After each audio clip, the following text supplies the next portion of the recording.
मैंने सृष्टि शिक्षा शाश्वती चैनल को तुम स्वागत आशा कर तुम मैंने भल थी।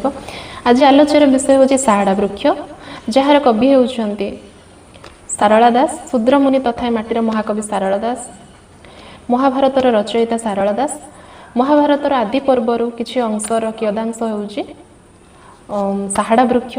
महाकवि सारला दास इस साहाड़ा वृक्ष संपर्क में अनेक सुगुण गान कर जो सुगुण को आम ए पाठ करवा। आम अल्प बहुत तार महात्म्य जाचे एठी किंतु विशाल आकार ता महात्म्य वर्णना कर कवि सारला दास। विषय वस्तुटी आरंभ कौट हो कुरुवंशर दुई जन राजकुमार किए ना धृतराष्ट्र और पांडु। धृतराष्ट्र थिले बड़ ज्येष्ठ भ्राता तथा पांडु थिले कनिष्ठ। धृतराष्ट्र थिले कौन ना जन्मरु सुशील सुंदर बलवान किंतु से चक्षु हो नथिले जन्मरु, किंतु पांडु सुस्थ सुंदर थिले चक्षु सुलभ थिले। जेतेबेले से तांको लालन पालन करिसंती किए ना पितामह भीष्म एवं राजमाता सत्यवती। लालन पालन करू करू पुत्र माने कौन होइचंती ना वयोज्येष्ठ होइचंती यौवन प्राप्ति करिसंती। तो यौवन प्राप्ति संगे संगे सेमानकर विवाह प्रस्ताव आसीछि।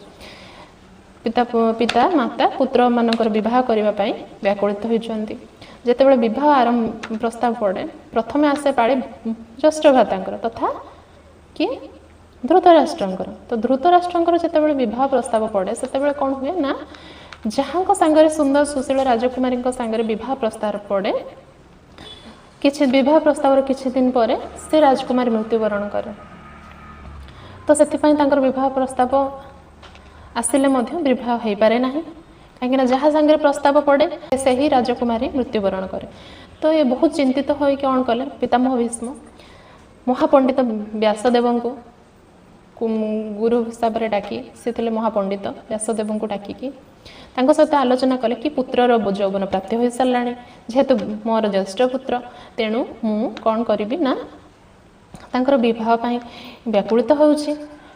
किंतु मु जहाँ सांगे विवाह प्रस्ताव आमर पड़ुछि ज्येष्ठ पुत्रंकर से कन्याटी तत्क्षणात मृत्युवरण करुछि बाहा प्रस्तावर किछि दिन पर मृत्युवरण करुछि। तो यार कारण कौन चिंतित बहुत चिंतित हो व्यासदेव को पचार व्यास महर्षि व्यास। तो से कौन है ना महर्षि वेदव्यास ए विषय में आलोचना कर पचार विषय यार समाधान कौन यार कारण कौन। वेदव्यास ग्रह नक्षत्र तिथि इत्यादि गणना करके कि से गणना करी कि धृतराष्ट्र होउछन्ति कृतिका वृषभ राशि अमावास्या तिथि जन्म। तो तेणु सी होउछन्ति ब्रह्मचंडाल दोष अच्छी सी जन ब्रह्म राक्षस। तो सेथिपाई सी जहाँ को भी विवाह करेंगे से कन्या मृत्युवरण कर।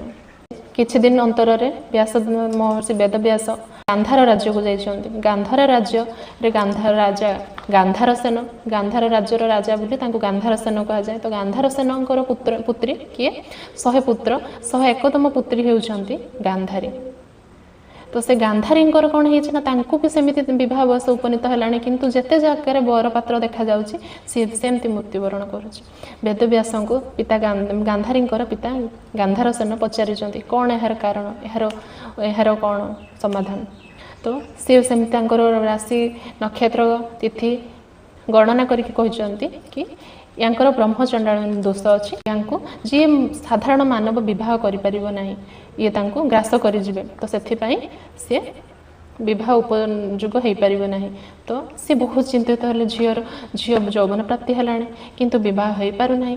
तापरे कौन है ना व्यासदेव आसी महर्षि वेदव्यास आसी कौटी को ना एठी भीष्म पाखक आसी ज्येष्ठ पुत्र धृतराष्ट्र जो राशि नक्षत्र गणना करते से जानी तांको भी ब्रह्मचंडाल दोष अच्छी से साधारण झील को विवाह करें ना सी मृत्युवरण कर। तो सी कौन कले गांधार सेन गांधार राजा को कौन कले गांधारी प्रस्ताव पकाइले कि जड़े राजा अच्छा जी कि धृतराष्ट्र कुरुवंशर राजपुत्र। तो सी कौन है ना तमें सांगे प्रस्ताव पकई पार पुत्रंकर ब्रह्मचंडाल दोष अच्छी तम पुत्रींकर ब्रह्मचंडाल दोष अच्छी तमें तेणु तमें दुई जनकर विवाह कर कहीं दुई जनकर जेहेतु दोष अच्छी सी दोषी ये दोषी कन्या सी भी दोषी राजपुत्र। तो दुई जन को विवाह कले ये दोष कट दोष क्षय हम किंतु ता आगु कौन कर ना गांधारी को तमें साहाड़ा वृक्ष सांगे प्रथमे विवाह करने को पड़ो। साहाड़ा वृक्ष सांगे विवाह कले दोष थी क्षय हम तापर धृतराष्ट्र सहित आम बह करवा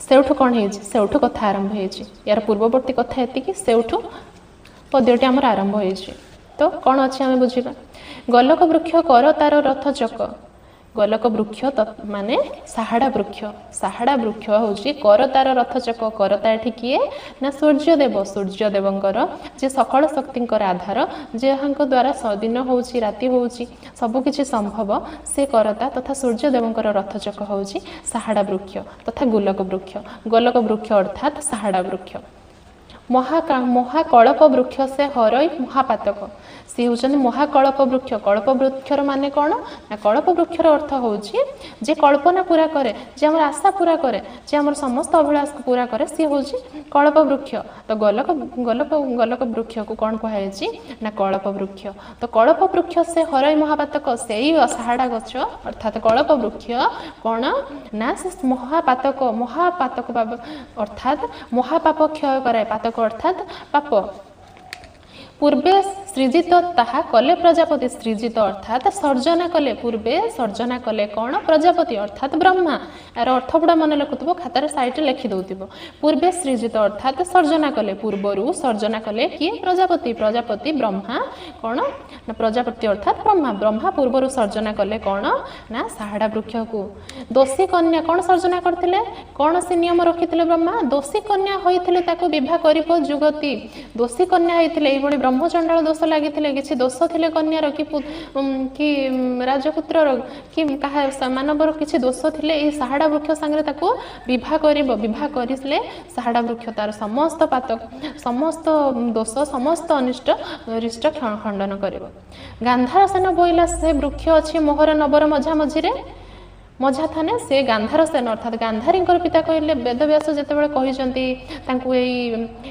समाधान कहते कि साहाड़ा वृक्ष सांगे तुम्हें गांधारी को बह कर जाकि धृतराष्ट्र सांगे बाहाघर हम गांधार सेन सब कौन कहते ना से ही वृक्ष अच्छी मो नबर मझी थाने गांधार सेन कहते कि से साहाड़ा वृक्ष मोहर नबर अर्थात नगर मोर राजप्रसाद मझी थाने मझी जगार अच्छी मु ताहाको मुनि हो पूजा कर नीति दिने मु हे मुनि हे वेदव्यास मु ताको नीति दिन पूजा भी करुची व्यासे प्रतिवाच तू भाग्यवंत राजा व्यासे वेदव्यास कहते तू भाग्यवंत राजा कि तू से गोलक वृक्ष तथा साहाड़ा वृक्ष को पूजा करुचु पूजा अर्चना करुचु तमे राजा तेणु तमे होचंती तू कौन कहते ना व्यासे प्रतिवाच तू भाग्यवंत राजा तू होचु गोटे भाग्यवंत राजा कहीं तू तांको पूजा अर्चना करुचु किस फल अच्छी तू साहाड़ा वृक्ष करू पूजा वेदव्यास पचारुचंती तू किस फल अच्छी तू ताको कहीं पूजा करुचु से सब जानी तथापि पाखर जानिबा महात्म्य वेदव्यास पचारुचंती कि गांधार सेन को पचारुचंती कि राजा कौन महात्म्य तार अच्छे तू पूजा करुचु माने से जानी कि नहीं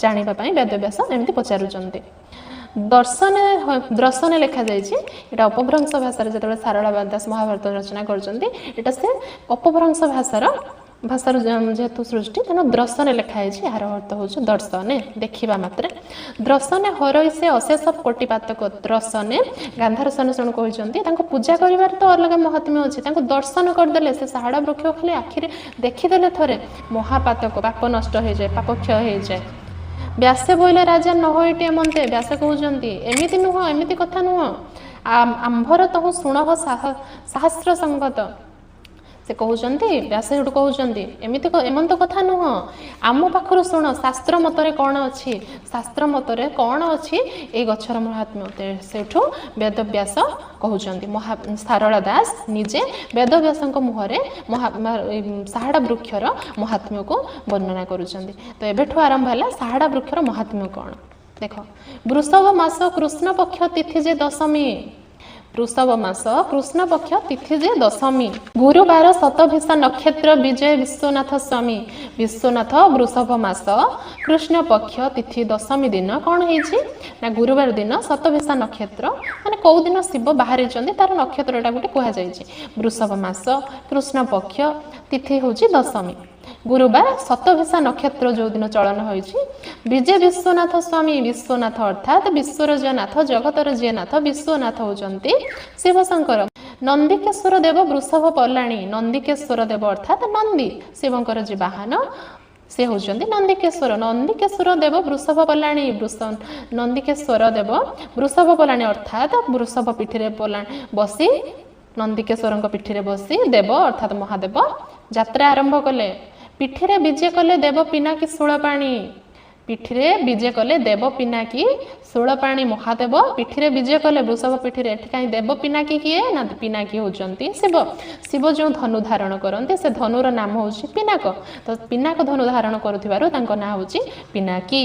एटी मन रख पिनाकी होचंती शिव। शूलपाणी अर्थात शिव त्रिशूल धारण करती तो से शूलपाणी कह जाए। त्रिशूल अर्थात त्रिशूल पाणी अर्थात हाथ से हस्तरे त्रिशूल धारण करुथिबारु तांको शूलपाणी कह जाए। पिठिरे विजे कले देव पिनाकी शूलपाणी पिनाकी होचंदी महादेव शिवशंकर शूलपाणी होचंदी महादेव शिवशंकर। ना गुड़ाक मन रख। हृदय आभरण उडंग शपथ फेणु हृदय अर्थात हृदय छाती रे कौन होइछि ना आवरी अच्छी तथा आवरण होइछि घोड़ा होइछि किए ना उडंग शपथ फेरु। उडंग अर्थात सर्प 7 फेणा होई छाती रे विस्तृत होइकि पड़िछि। मन रखिल उडंगर अर्थ सर्प शपथ फेणु अर्थात 7 फेण विशिष्ट सर्प छाती रे आभरण आकार रे गोले होइकि पड़िछि।